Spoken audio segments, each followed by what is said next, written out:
Tevis is where it all began. That's what started endurance riding. It's what kicked the whole idea off, and worldwide it is known as the greatest accomplishment in endurance riding. I mean, we have international riding now, and we have actual gold medals for individuals and team medals and all of that, but this is where it all began, and this ride is so difficult to finish. You know, you have a 50-50 chance of making it into Auburn. So by those definitions, it is the most significant ride that I believe that you can do. My name is Eva Rubin and I'm from Stockholm, Sweden, and I'm here to do the Tevis for the first time in my life. I'm really looking forward to that. I've read about the Tevis and I've seen videos from the Tevis for many times, and I really thought I want to do this sometime in my life, and now I'm trying to do.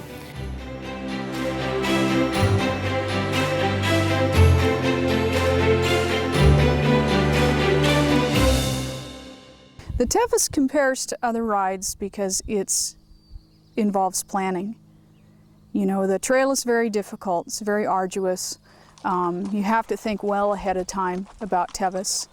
Other rides you could 6 weeks, 8 weeks before say, okay, you know, I think I'm gonna go do that 50 and get your horse in shape and go. And being a straight line race, you have to plan for crews. How are they gonna drop you off and get your rig back to Auburn, and and meet you at crew stops and all of the other things that are involved to cover that distance. And a lot of endurance rides are loops from the camp. They're fairly simple. You can go, you know, show up Friday sometime, Friday afternoon, ride the ride Saturday, leave Saturday night, Sunday morning, and you're all good to go. Tevis is, you know, the whole week before is all about getting ready and making sure you have everything. It's about screaming at your spouse and yelling at your kids. You know, it's about worrying if your horse is just right, you know, and examining how much he slobbers in the bucket. Is that an indication there's something going wrong? I mean, it's something that it takes a hold of you, and it's not the same as a regular ride. I've done multi-day endurance rides before, and they are in a whole different category than the Tevis, and even going halfway across Nevada to do a multi-day endurance ride is less complicated, in my opinion, than riding the Tevis. Maybe because I hold it so highly that it's hard for me not to see it at a, you know, very high level.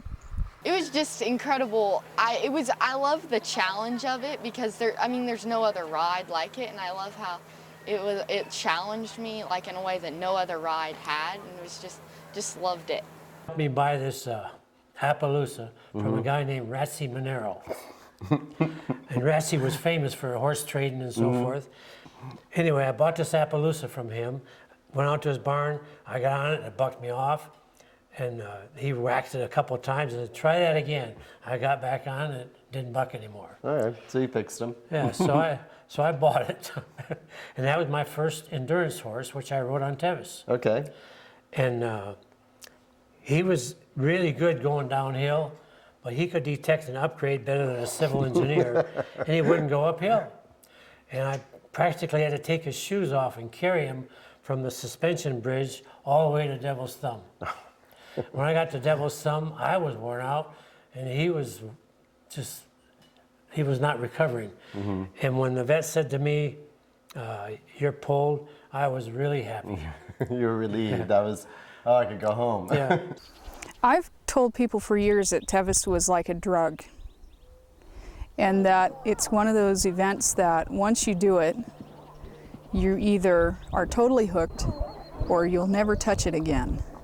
And it's the kind of thing that it has so much magic to it and so much energy on its own. It's almost like it's like a live organism, you know, from the time it begins and the time it ends, from late Thursday night till late Sunday evening. There's just this time warp that exists, and it's called the Tevis. And that's what I would call it. I would call it, put it akin to a drug, and some kind of experience that you can't match it up with anything else, whether you're riding it or you're crewing or you're working it or you're just spectating or you're taking pictures or whatever the case may be, that any type of involvement at all with the ride will leave you with something, you know, that you couldn't have obtained anywhere else. I guess having that goal really just organizes your whole year. You know, you plan everything around it and you time everything so that you're going to just peak and be ready at that time. And lots of things get in your way and lots of things change and you have to adapt and be flexible. And let's see, you arrange your work schedule, your family schedule, everything. Your vacations, your reunions, your time off, everything around the horse and the work that you're doing with the horse. I would consider the Tevis Olympic quality. I've always said that, and I've said that at the board meetings frequently when I, as a board member for Western States, said this is the gold standard. This is the gold medal of endurance riding, and we have to make sure that we maintain the integrity of the ride and that we keep it as the gold standard. You know, and that goes back to the question you asked earlier about the buckle. What does the buckle mean? That buckle is a gold medal that we all wear if we're fortunate enough to have finished the ride. And whether we're first, last, in the middle, no matter what kind of day we had, I mean, that is the gold standard and the Olympic level standard. And Olympic level endurance riding base themselves on the Tevis. And they base themselves not on the recent Tevis, but on a few years back when we still had the weight requirement. And they incorporated that as part of their way of establishing a fairly level playing field. So the difficulty of the ride, the distance of the ride, the weight requirement, the time requirements were all the things that the international riding has adopted from Tevis. Well, Tevis to me means like it's a challenging ride, and I've practiced a lot on it personally, and I know the trails. And Tevis, I don't know, it's more than a ride though, I think. Like when you talk to people about it, they talk about the relationship with their horse a lot and the people around you, and you forget that it's a competition. It's just a big family, I guess. I don't know, but this is my first time trying it, so we'll see. What really made me want to do it was I read Julie Sur's book, 10 Feet Tall Still, and she described it really well as being a great, fantastic experience. And I wanted to see if I could get that sort of thing. James Ben Ali Hagen is the man who the Hagen Cup is named after. And he was an owner of racehorses and was friends with Wendell Roby. And, collectively they came up with this idea that they would award a cup to the horse in the most superior condition and also to the rider who demonstrated superior horsemanship and sportsmanship. And this is why the Hagen Cup has been so highly sought after and why it is in many cases, and in my opinion, more prestigious an award than winning the Tevis Cup, which is for the first place horse. And historically, the Hagen Cup has not been awarded to the first place horse. There was a philosophy for years that the first place horse could not have been ridden well enough to be awarded best condition and also superior horsemanship. And that has since changed in the last few years to where a horse can win both cups now. But it's very difficult to do that because the horse that finishes first on the Tevis has done a tremendous amount of trail alone and probably is not as fit and as lively the next day as a horse who maybe traveled with another horse a certain portion of the day or even towards the end of the day.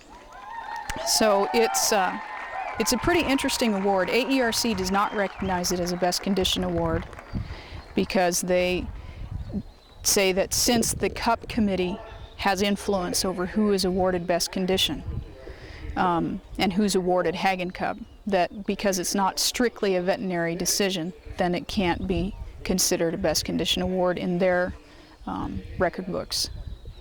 AERC is the American Endurance Ride Conference, and it started in, I believe, 1972.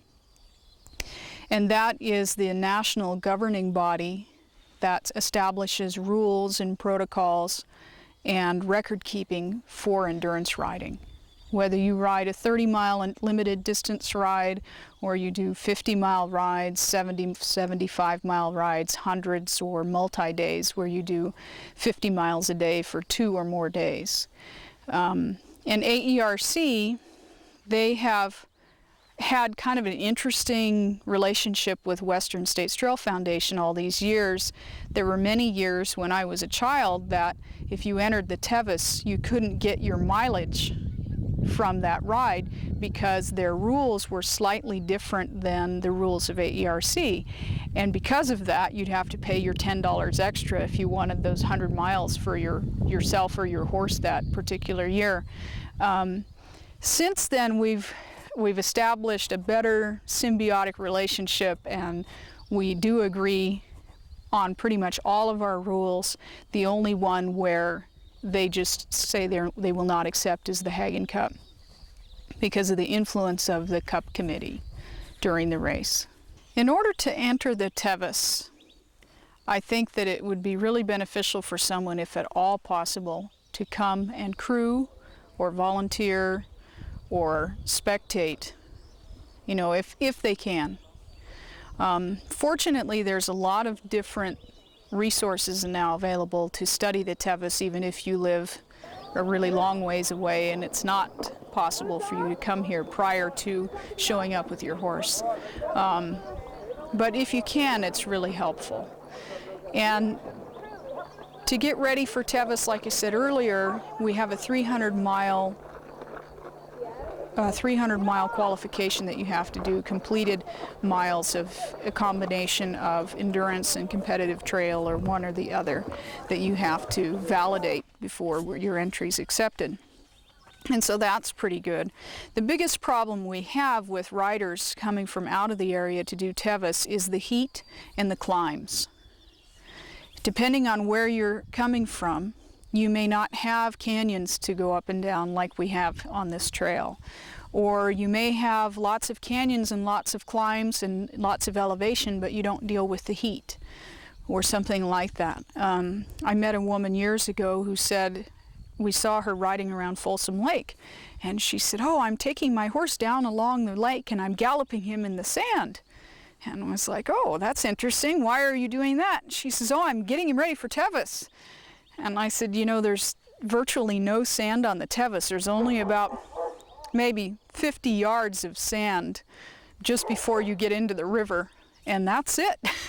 And I don't know anybody that's galloped on the Tevis, you know, as an idea that they chose to do. A lot of horses gallop on the first 10 or 15 miles of the Tevis because of the chaos of the beginning of the race, which is any endurance race is like that. You know, the first 10 or 15 miles, you just need to throw it away because who knows what you'll end up with. But the remainder of the race, you would never have a purpose or a reason to canter your horse or gallop it anywhere. So there's a lot of misnomers. I've taken many riders up to do the canyons when they say, "Well, you know the canyons, Erin," and I said, "Yes," and they go, "Well, will you take us up there and show them to us, because we've decided we can make time in the canyon." I said, "Well, I don't think anybody can make time in the canyon because of the nature of what it is," and take them through those from Michigan Bluff to Last Chance and back, and 9 hours later they have a different interpretation and a different level of respect towards the difficulty of that trail, and they'll know then that you can't make time there. You have to make time everywhere else to accommodate that section. So to prepare for it, lots of miles, talk to people, realize that you may not make it and that that's okay too. You will learn a lot if you show up Friday and your horse doesn't pass the veterinary examination on Friday morning. I tell people, if you can get in and check your horse in, even if you get pulled right there, that's 90% of the battle, is just getting to that point. And so yeah, so you need to just do a lot of homework, I think, to come and ride the ride. Well, what a rider should anticipate with the Tevis is that this is not an easy 100. You got to do a lot of homework. You got to, really train and condition your horse and get it ready. And the terrain that I've been on today, I'll tell you one thing: it's nothing that I could have ever imagined in my whole life. It's just a whole lot harder than I could have ever dreamed of. And I've got some rough trails to train on, but nothing like this, but spectacular. And anybody that has a desire to do something like this, I think that they should. It's a dream come true for me. Many years ago, Ina Robinson, Wendell's niece, and I, our job was to drag the canyons, clean the sick horse and debris out. We started down into El Dorado Canyon and told Ina, wow, this is a cakewalk this year. We'll be in Michigan Bluff pretty soon, and I'll have a few beers, quite a few. Well, we got down to the spring there, and we discovered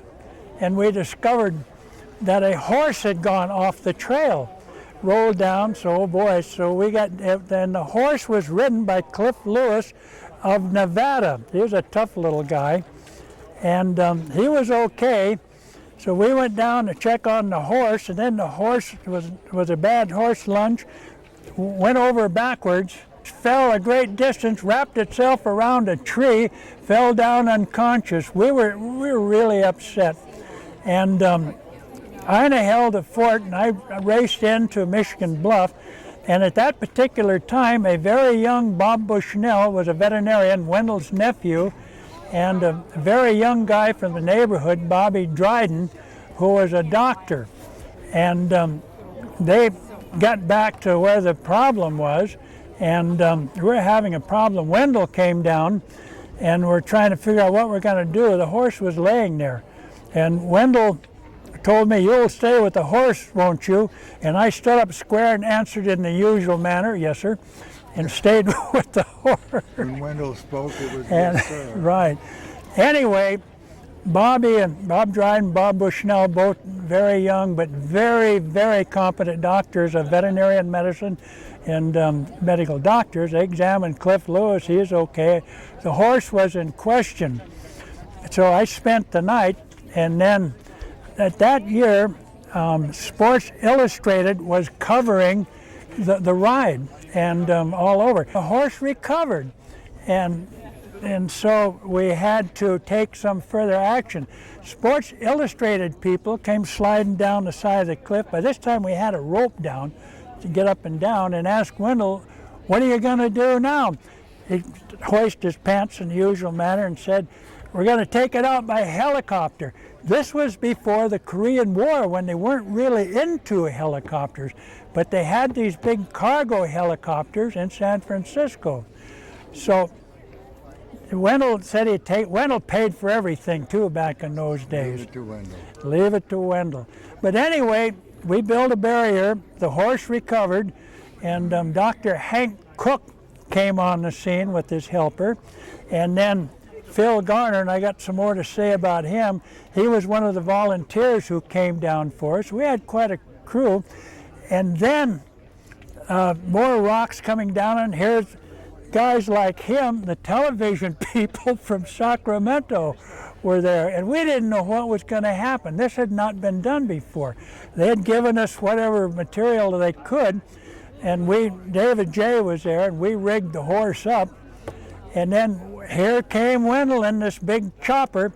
Helicopters and cliffs are not compatible. So he was throwing notes. We were cutting brush, trees, and everything else. And alongside of him there was this, and Wendell was up in the cargo helicopter directing. He was right there sitting on the edge of it, directing the action. And here's this little chopper up there, Sports Illustrated, photographing everything. And then we were getting ready. Dr. Hank Cook was there. He tranquilized the horse. We were getting it together. More rocks came down on us, and here came the television people from Sacramento. And they photographed it. The chopper came in. We hooked the horse. The horse went out, dropped like a rock, came up, floated up to the ancient cemetery there. We came out, loaded the horse into Wendell's truck. Phil had driven my rig in, and he was one of the volunteers putting his time in there. We drove into Forest Hill, where we stopped in front of the Forest House for some adult beverage. We were kind of parched. We went in, And at the evening news, we watched it on TV, and that's God's truth. The horse's name was Kaput. Yeah, the horse's name was Kaput. And he almost was kaput. He almost was kaput. The winning horse averaged about 6.5 miles an hour was their pace. And the winning horse got into Auburn probably no earlier than 10 o'clock at night, especially now that we have so much more single track trail and so much more difficult technical trail to ride than we did before. So the way that I've always seen the finishing of the Tevis is we start at 5 o'clock in the morning on Saturday. And around 10 o'clock, between 10 and 11 o'clock Saturday night is our first horse. Then the front end of the ride, the first half of the finishers are going to come in between whenever that first horse arrives, 10 or say 10:30 to split the difference, and about 3 o'clock in the morning. The front half of the ride, whoever is finishing, and we finish give or take 50%. So at give or take 50%, we have roughly 100 horses that we're waiting for. So about 50 of them will be sporadically coming in until 3 a.m. The second half of the ride finishes from 3 a.m. till 5 a.m. So the majority of the riders that are out there, and I say majority, even though it's only half, the majority of those riders are going to be out there for an extremely long time in the dark. Depending on whether the ride's in July or August will determine how much daylight you actually get. If it's an early August ride, it's going to be dark by 8 o'clock. If you're lucky to be towards the tail end of July, you might get till about 8:30. But you're in canyons. So the sun may be shining in Sacramento, but it's not shining where you are anymore. You're in canyons, you're in a lot of trees, a lot of brush, so forth, single track trail, and it will get dark. And people really slow down, and that's one of the reasons why we have so many riders finish in that last 2 hours, is they just really slow down. They can't see, they're not accustomed to riding in the dark for that length of time. I mean, if you finish at 4:30 in the morning and it got dark at 8 o'clock at night, that's an awfully long window to be out there in the dark. When you train your horses to get ready to ride in the dark, you may ride for an hour in the dark in familiar territory. A couple summers ago, Paul and I, we would ride specifically after dark every day because it was so hot. And we'd trailer somewhere and 8 o'clock at night, and we'd take our horses out and we'd tack them up. It would be getting dark as we took off, and we'd come back around 9:30 or 10. But we were on trails that we knew and the horses knew. And a lot of these riders are not from here. And if they're fortunate enough to come and ride with somebody who knows the trail, or they do the fun ride that the Tevis puts on in May, and they do part of the trail there, or they're going to do our training rides that we're doing in June, and they get to see the last half of the trail, they might have an opportunity to see it one time. Fortunately, even though it is dark, horses see very well. Riders may not, but horses see very well, and they do very well at night. And it has cooled off, thankfully, so the horses pick up a little bit, they feel better. And that sometimes is disconcerting to riders too, because they can't see anything. They're not accustomed to riding in the dark. And their horse feels good and wants to catch up to somebody they can hear ahead of them. So it's an interesting thing that happens out there that late in the day. And some people just can't handle it and they stop. A lot of people actually get motion sickness from riding at night because they can't orient themselves with the physical ground and objects around them, and yet the horse is constantly moving. Well, the Tevis for me goes way back. You know, the first time I was around Tevis was 1976, and I was helping serve coffee, hand out carrots, and fried chicken at Highway 49 with Diane Holt, who worked for us when we owned the Cool General Store. And Diane still works the lower quarry. I mean, you know, 31 years later, she's very adamant that she will be the out-timer in the lower quarry, and that was my first experience, was seeing the end of the race coming through, you know, in terms of the first horse to the last horse at that particular spot. So for me, it was always something that I had to do. It was just, emblazoned in my psyche that I was going to do it. In 1976, I didn't even have a horse yet. And when I bought my horse in 77, I knew that was it. You know, I was going to ride Tevis. And so it's always held a lot of different memories for me because I've been around it since I was so young. Competitive trail ride combined prior to your entry. And you can do that over any period of time that you like. There's no set limit, like, you know, you have to have 300 miles last year or you're not eligible. We don't have a qualification for the horse other than the horse's age.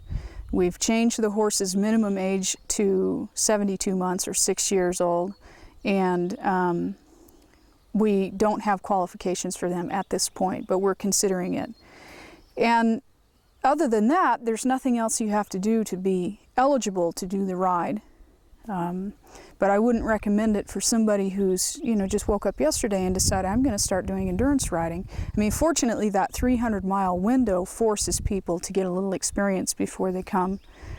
Because the riders nowadays, we have a lot of entry-level riders. You know, 30 years ago, the people who rode Tevis were horsemen. They spent all their lives around horses, and so for them to enter and take this endeavor on wasn't as large a task as it is for somebody who's just bought their first horse a couple years ago. We'll take 250 riders, and we usually start around 200 to 220. Well, the buckle is the gold medal of endurance riding, as far as I'm concerned. You know, the Tevis is where it all began. That's what started endurance riding. It's what kicked the whole idea off, and worldwide it is known as the greatest accomplishment in endurance riding. I mean, we have international riding now, and we have actual gold medals for individuals and team medals and all of that, but this is where it all began, and this ride is so difficult to finish.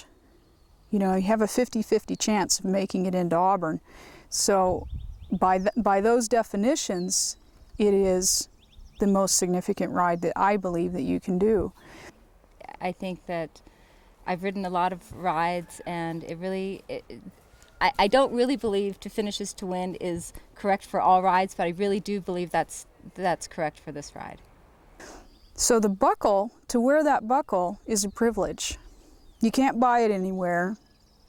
You know, you might inherit it if you're lucky, but to wear the one that you earned is very significant. It's a way of, you know, kind of a stamp of approval that I made it. If I can survive the Tevis, then I can do anything. And so I think it's really important that the buckles stay in place and that everybody rides for one, and it doesn't matter how many you have, you know. I mean, eventually, I always thought that by this time in my life I'd have 10 or more Tevis buckles, but I only have 3 because life gets in the way. So I think it's very important, a very significant symbol, you know, for the ride.